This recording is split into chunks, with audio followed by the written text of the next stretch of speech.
Bonjour à toutes, bonjour à tous, vous êtes sur la chaîne Cap 7e Art, c'est Xavier, et aujourd'hui on est là pour parler du top des séries de 2024. Alors, le top des séries 2024 est aussi bon, j'ai envie de dire, que le top des films de l'année 2024. Je vous ai dit qu'il y avait beaucoup de films qui m'avaient plu, plus que des films qui m'ont déplu, et en termes de séries, c'est un petit peu la même chose, sauf que ça s'équilibre un peu plus. C'est-à-dire que il y a tellement de séries qui sortent dans l'année, c'est compliqué de pouvoir vous faire un réel bilan. Des films, j'arrive à suivre, mais des séries, il en sort des dizaines et des dizaines par mois, donc il est très compliqué de pouvoir vous dire le niveau. Mais en tout cas, de ce que moi j'ai pu voir en termes de séries, oui, ça s'équilibrait et il y avait de jolies choses comme de mauvaises, mais ça s'équilibrait. Là où, en termes de films, j'ai vu beaucoup plus de très bons films ou de films sympathiques que de mocheté et d'horreur. Voilà.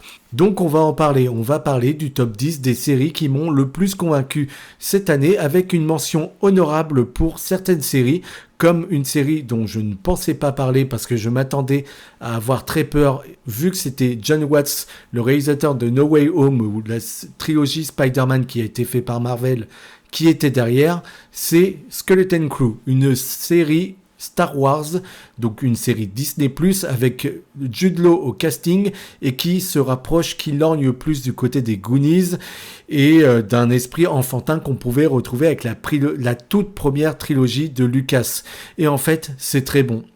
Là où Ahsoka n'avait pas compris la puissance qu'elle avait avec le fait de pouvoir explorer de nouvelles contrées, John Watts, et en tout cas ceux qui s'occupent de la réalisation et du scénario, le font, parce que John Watts est producteur, mais il n'écrit pas tous les épisodes et il ne réalise pas, et c'est peut-être là où pour moi ça marche, parce que le travail est bien fait. Alors pour les 2 premiers épisodes, je ne me retrouve pas réellement dans du Star Wars.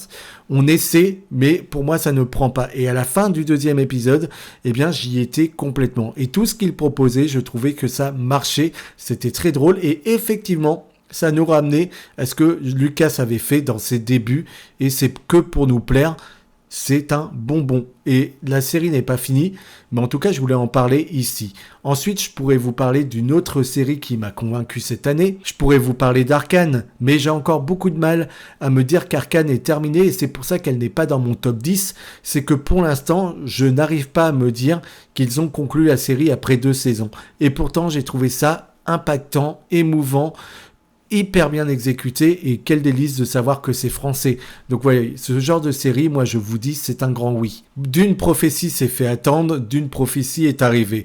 Produite par Denis Villeneuve et amenée par des hommes de renom comme l'homme qui était derrière la série Tchernobyl, cette série-là maîtrise ce qu'elle doit raconter, et là bien des années avant ce que nous raconte Denis Villeneuve dans les films, et explore les sœurs du Ben Gesserit.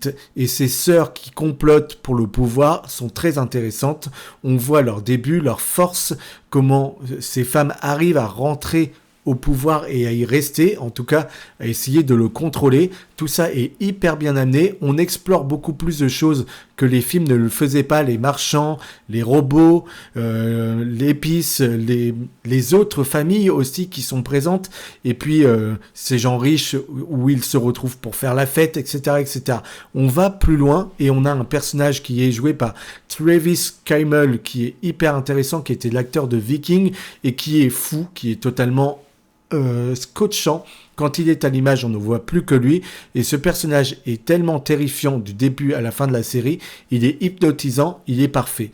Alors après, il y a des hicks. Il y a une petite fille, par exemple, qui, moi, me pose problème dans l'intensité du jeu. Je trouve que ça pourrait entacher la série. Mais tout ce qui nous est proposé, ce qu'on nous raconte des Harkonnen, etc., etc., je trouve que c'est très plaisant. Alors même si le début met du temps à venir, à partir de la fin de l'épisode 2, j'étais convaincu, et j'avoue que je n'ai pas décroché mon plaisir jusqu'à la fin de cette première saison qui ne compte que 6 épisodes. Donc si vous voulez en savoir plus sur l'univers de Dune, cette série le fait très bien. Et je vous invite à la regarder juste pour voir Mark Strong en empereur. Rien que pour ça, c'est un régal. Les séries que je dois découvrir à présent, parce que je vous ai parlé des mentions honorables, je vais vous parler des séries que je devrais découvrir. Il y a une série qui s'appelle Disclaimer, une série d'Alfonso Cuarón, Alfonso Cuarón, c'est le réalisateur derrière Gravity, c'est le réalisateur derrière Roma, c'est le réalisateur derrière Les Fils de l'Homme ou encore l'épisode 3 des aventures de Harry Potter, le meilleur des opus qui ait pu être fait. Et ce mec-là fait toujours de petits chefs-d'œuvre, des grands films, et j'ai envie de voir ce que ça donne en tant que série. Je suis curieux de ce qu'il va nous proposer. Disclaimer, on sait qu'il y a Cate Blanchett au casting et Sacha Baron Cohen qui jouait dans Borat. Donc moi j'attends de découvrir ça très vite. En série également dont je veux vous parler, que je dois découvrir, il y a From qui a l'air d'aller dans des aventures bien mystérieuses, dans des endroits bien mystérieux et d'être à suspense. Et il y a un casting qui me convainc. Il y a Slow Horses aussi que je voudrais découvrir sur l'espionnage avec Gary Oldman au cast. C'est ça qui me convainc pour l'instant. Et il a l'air assez dégueulasse, assez minable à l'image. Et visiblement, on joue beaucoup là-dessus. Donc, je suis très curieux de savoir ce qu'ils vont en faire. J'aimerais découvrir Has Been Hotel, que j'ai démarré, mais que je n'ai pas terminé et qui me plaît dans son look cartoonesque. Et l'animation m'intéresse beaucoup. J'ai envie de découvrir une série qui s'appelle De Grâce avec Olivier Gourmet sur les curés, sur l'église. Et j'ai envie de voir ce que ça donne, une série française qui s'attelle à tout cela. J'aime beaucoup Olivier Gourmet, donc je vais m'y plonger. Et j'aimerais beaucoup aussi parler de Machos Alpha, qui est une série que je n'ai pas terminée, mais qui s'amuse sur les couples et qui s'amuse à remettre la masculinité en jeu. Et c'est des petits épisodes de 20 minutes, je vous assure que c'est un délice. Si je dois conclure avec tout cela, je dois dire quand même que White Lotus est la plus belle série que j'ai vue cette année. Alors, Ripley sera ma plus grande série, mais White Lotus, qui n'est pas de 2024, c'est la série que j'ai découvert en retard et qui m'a scotché. Il y a 2 saisons, mais c'est tellement fin, c'est tellement bien écrit. On se joue de personnes aisées qui ont beaucoup d'argent et qui vont passer leurs vacances dans des hôtels luxueux et on y voit un petit peu leurs problèmes, leurs confrontations, leur vie. C'est juste du caviar assuré. La 3e saison arrive en 2025. Je peux vous assurer que je vais vite la découvrir. Donc vous l'aurez compris, The White Lotus arrive avec une saison 3 en 2025, c'est ce que j'attends le plus. Et une autre série que j'attends énormément pour 2025, c'est la saison 2 de Severance. Si vous n'avez pas vu la première saison, je vous invite à courir tout de suite. Et c'est l'heure maintenant d'attaquer le top 10 de mes séries préférées de l'année. J'espère que vous êtes prêts. On va envoyer.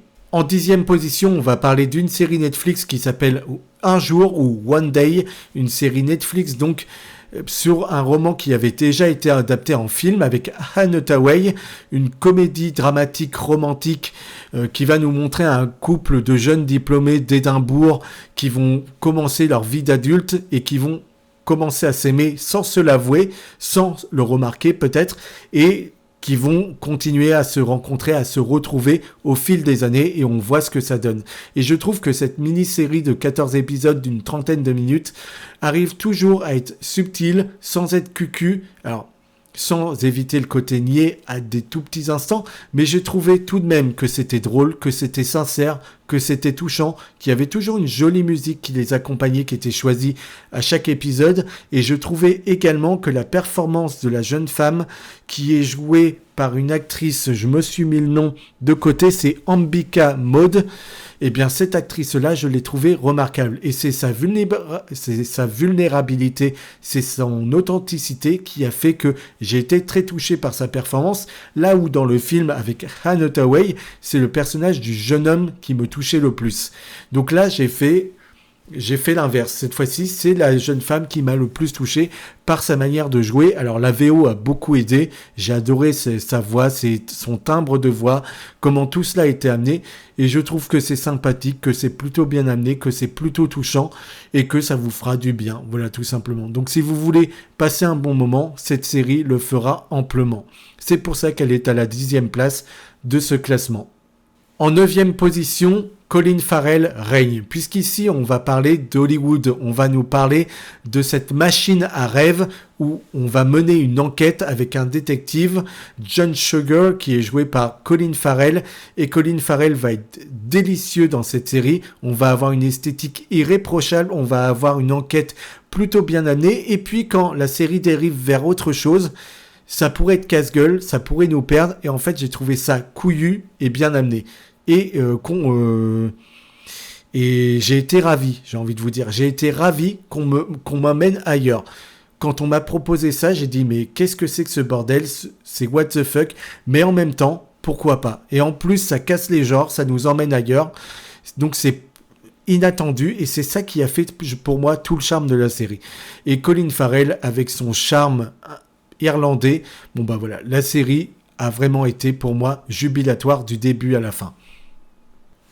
En 8e position, j'aimerais vous parler de Creature Commando. Alors, Creature Commando, c'est la première série de James Gunn en tant que PDG de DC Studios. Parce que, si vous ne le savez pas, James Gunn, qui a fait Les Gardiens de la Galaxie ou The Suicide Squad, est à l'œuvre sur maintenant le DC Studio. Donc, vous voyez Marvel, vous voyez de l'autre côté, il y a DC. Il y a Superman, il y a Wonder Woman, il y a Flash, il y a Crypto... Il y a bien des personnages et tout ça, c'est l'univers du DC Comics et c'est James Gunn qui est maintenant à l'œuvre. Il est parti après Les Gardiens de la Galaxie 3 sur DC et il est devenu PDG. Donc c'est lui qui est à l'œuvre de tout ce qui se fait aujourd'hui et il a intérêt de mener bien sa barque parce que son objectif, c'est que les spectateurs viennent et soient contents du résultat qu'il aura donné après qu'ils aient été très déçus de la grosse merdasse qu'on leur a proposée pendant bien des années.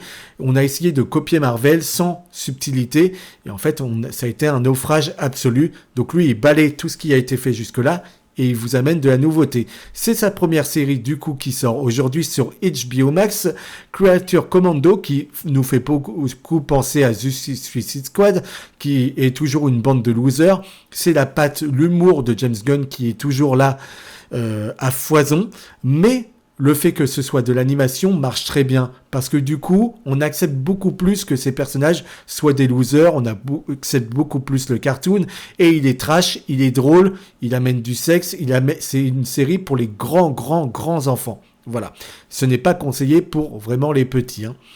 Mais c'est une série qui fait bien le taf et moi je trouve qu'elle est hyper bien exécutée, donc jusque-là je me régale. Donc c'est la 8e place de ce classement, Creature Commando. Ensuite, en 7e place de ce classement, j'aimerais vous parler de Franklin, une série Canal+, sur Benjamin Franklin qui est venu en France pour demander de l'aide, du soutien de la France pour envoyer son armée aux États-Unis pour battre, je crois, les méchants anglais, hein, je crois que c'est cela, si je ne m'abuse. Et donc, on voit l'arrivée de Benjamin Franklin en France, essayer de séduire nos dirigeants de l'époque, etc., etc. Être amené à la cour, et on a donc ces costumes qui sont bienvenus, on a donc ces décors qui sont bienvenus, on a le charme et la langue, le parler de Michael Douglas qui est là en plus, et ça en fait une série qui est une mini-série, mais qui est juste jubilatoire. J'ai des amis qui ont travaillé dessus. La chance. C'est la 7e place de ce classement. En 6e position, j'aimerais vous parler de la série The Gentleman. The Gentleman est une série sur Netflix réalisée toujours par Guy Ritchie qui avait déjà fait son propre film Gentleman avec Colin Farrell ou Matthew McConaughey. Et ici, donc, on a une série qui nous est proposée avec un tout nouveau casting. On a Theo James dedans, mais on a beaucoup d'autres très bons acteurs qui y sont. Et je dois dire que la série est plutôt charmante. Si vous aimez le film, vous serez dans le même ton. Et quand on aime la patte Guy Ritchie, on devrait aimer ce qu'il nous a proposé ici. Si vous aimez Arnaque, Crime et Botanique, si vous aimez les Sherlock, si vous aimez ce qu'il a fait également justement avec ce Gentleman, vous serez servi. Et c'est vrai que encore une fois, il nous régale de sa proposition de réalisation, de sa mise en scène. Il se joue des spectateurs et à chaque fois, il arrive à trouver un joli ton avec son humour, so British. Et ça, c'est ce qui fait la 6e place du classement. En 5e position, j'aimerais vous parler d'une série Netflix. Une série Netflix qui va nous montrer justement, qui idolâtre les tueurs en série. On en a parlé de ce problème dans mon top des films avec l'excellent film Les Chambres Rouges, où je vous ai dit tout le côté malsain d'être en idolation devant ces gens et de leur proposer des séries, des films, de les mettre en héros. C'est ce que nous montre ce film-là, Les Chambres Rouges. Et ici, j'avoue que même si j'avais pas été du tout convaincu par Dahmer, la série Monster, le premier qui a été fait. Le fait que Javier Bardem soit au casting de cette saison 2 m'a convaincu et m'a donné envie de regarder ce qu'il allait en être, et j'ai été séduit du début à la fin. La mise en scène est soignée, la mise en scène est efficace, la mise en scène nous en met plein la vue, c'est clinquant, c'est percutant, c'est glaçant dans ces 2 premiers épisodes, et ensuite au niveau du casting, c'est un régal, ils font un taf monumental. Mais la réalisation de cette série Netflix, je l'ai trouvée extrêmement efficace. Et franchement, j'ai été très très surpris de ce qu'ils pouvaient nous faire. Donc encore une fois, Netflix ne fait pas de bons films, mais en tant que série, putain, quand ils s'y mettent, c'est grandiose. Et là, ça l'était. En 4e place, j'aimerais vous parler de 2 séries. J'aimerais vous parler de Operation Lioness et de Mon Petit Renne. Operation Lioness, c'est une série écrite par Taylor Sheridan. Taylor Sheridan, c'est un homme qui a fait Sicario, qui a écrit Sicario pour Denis Villeneuve, Sicario 2 également. Ensuite, on avait Command Keria qui l'a écrit, et il a écrit aussi One River. C'est un réalisateur qui aime beaucoup parler des opérations que peuvent faire les États-Unis dans le monde entier, et la traque des terroristes, la traque de la drogue, des missions secrètes qui peuvent être faites en amont. Et là, c'est le cas. Et on est à Zoé Saldana, qui décidément a fait une année remarquable, qui est là une agent, la plus belle agent, une soldat, une vraie combattante. Et j'avoue qu'elle fait un taf monumental parce qu'on y croit à chaque instant qu'elle peut combattre. On croit à chaque instant qu'elle est sur le terrain, qu'elle se défend. Et c'est juste fou ce qui nous est amené. On est encore plus dans l'émotion que dans la première saison. On a un casting de dingue. On a Morgan Freeman, on a Nicole Kidman également qui l'accompagne. Et c'est juste jubilatoire. Et on voit tout ce que l'Amérique fait en amont, en cachette, comment les complots se font, comment tout est tissé. Et c'est juste jubilatoire, c'est juste grandiose. Et donc ça en fait une série implacable et qu'il faut découvrir. Entre Emilia Pérez et cette série-là, Zoé Saldana a surfé sur l'année 2024. Et pour ce qui est de Mon Petit Renne, c'est une série Netflix. Une série Netflix qui surfe sur une histoire vraie où un homme a été harcelé par une jeune femme qui se disait avocate et qui finalement ne l'était pas, mais qui lui a pourri la vie, qui est tombée amoureuse de lui. Et il n'a jamais réussi à s'en sortir et à la faire partir. Et donc, va s'en suivre une histoire hyper malsaine, hyper glauque, mais la réalisation de tout cela fait que la série se détache du lot. C'est une mini-série, mais comment nous sont montrés les messages de leur conversation qu'ils avaient, comment la voix off interagit, comment tout cela nous est amené, c'est très glauque, c'est très austère, mais c'est un délice de chaque instant. Et mon Dieu, qu'on n'a pas envie d'être à sa place. Mais si vous voulez découvrir une œuvre unique, elle en fait partie. Donc Mon Petit Renne, c'était un petit bijou également. En 3e position, c'est HBO Max qui roule surtout avec The Penguin. The Penguin, une série sur Oswald Cobblepot, le personnage présenté par Matt Reeves dans son The Batman aux côtés de Robert Pattinson. Matt Reeves, toujours producteur de la série. Et ici, on va nous montrer l'ascension de ce personnage après la fin de The Batman et comment celui-ci complote et arrive à prendre Gotham sous son étau. C'est très intéressant. Et alors, il y a 2 personnages qui font toute la série. C'est Sofia Falcone et c'est ce Oswald. Alors, on doit dire que Christine Milioti, qui joue Sofia Falcone, une actrice que vous avez vue dans Le Loup de Wall Street ou encore dans Oh I Met Your Mother, est une actrice qui surfe sur le film parce qu'on ne voit plus qu'elle, sur la série, pardon. Et son interprétation, sa performance, ça devrait lui rapporter un prix cette année, tant elle est grandiose. Et je me rappellerai toujours de la réalisation de certains épisodes, notamment à Arkham, dans l'horreur absolue, et j'ai trouvé que c'était fait magistralement.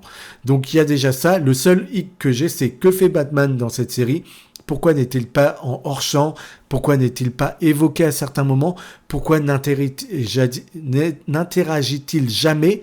Ça me pose peut-être problème et j'espère que The Batman 2, du coup, l'expliquera parce qu'autrement, ça entachera la vision que j'ai pour l'instant de cette œuvre qui surfait beaucoup sur les Sopranos, qui empruntait beaucoup de ce qu'ils avaient su faire, mais ils empruntent à une des meilleures séries qui ait jamais été faite pour l'amener ailleurs. Et c'était juste jubilatoire. Ne loupez pas The Penguin, une très belle série HBO Max.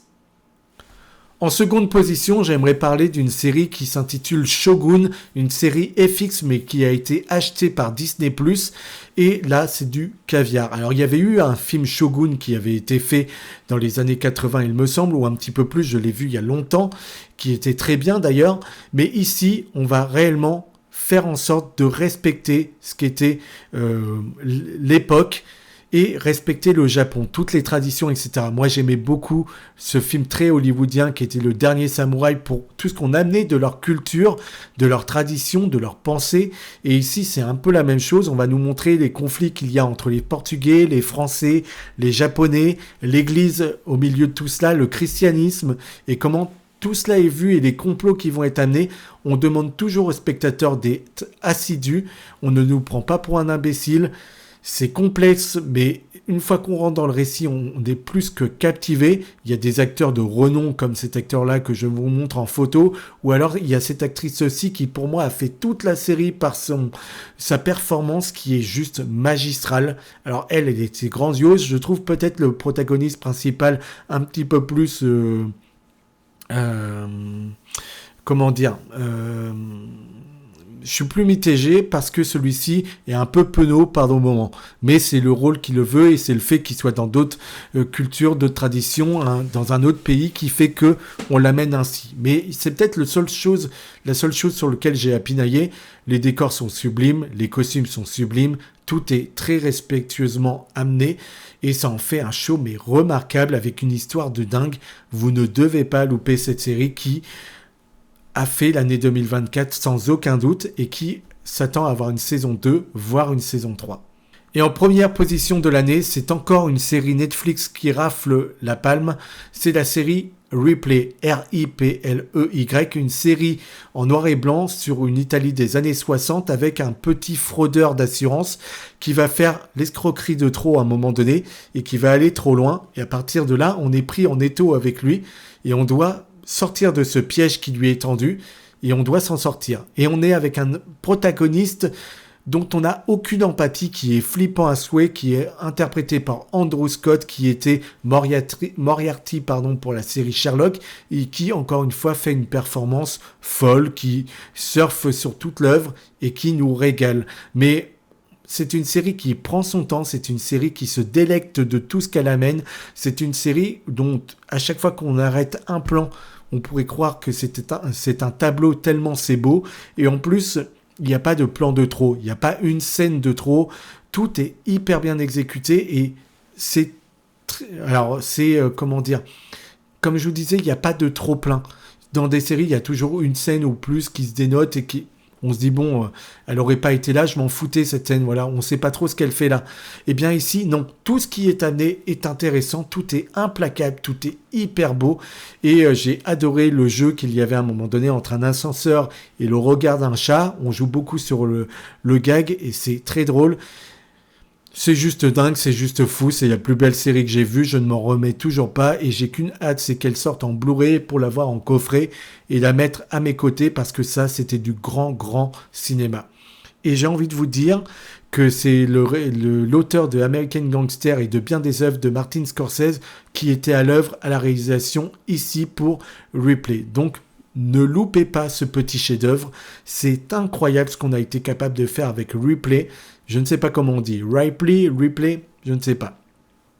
En tout cas, moi je me suis délecté et bien évidemment, je l'ai maté en VO. Oblige. Voilà, c'était tout pour moi. J'en ai terminé avec les séries de l'année. Le top des séries de l'année c'est conclu. Donc on a parlé de One Day sur Netflix, de Sugar sur Canal+, de Creature Commando sur HBO Max. On a parlé de Franklin sur Canal. On a parlé de The Gentleman sur Netflix, de Monster sur Netflix, de Lioness sur Canal, de Mon Petit Reine sur Netflix, de The Penguin sur HBO, de Shogun sur FX, mais que vous pouvez découvrir sur Disney+, et de Ripley sur Netflix. parmi aussi toutes les mentions honorables qu'on a amenées. Et j'ai oublié de citer Chaos, une série Netflix qui n'a pas que du bon, mais qui faisait de très belles choses et de très belles propositions. Donc vous pouvez aussi aller mater ça. Voilà, le top 10 est terminé, les mentions honorables c'est terminé, les séries à découvrir c'est terminé, et les 2 séries que j'attends le plus en 2025, vous l'avez compris, c'est White Lotus et c'est également Severance. Merci d'avoir été au bout de la vidéo. N'hésitez pas à me dire votre top à vous. Merci de me soutenir, de vous abonner, de liker, de commenter, de me donner de la force. Et on se retrouve très vite pour bien d'autres séries, pour bien d'autres films. 2025 sera une très belle année. Il faut qu'on s'en convainc.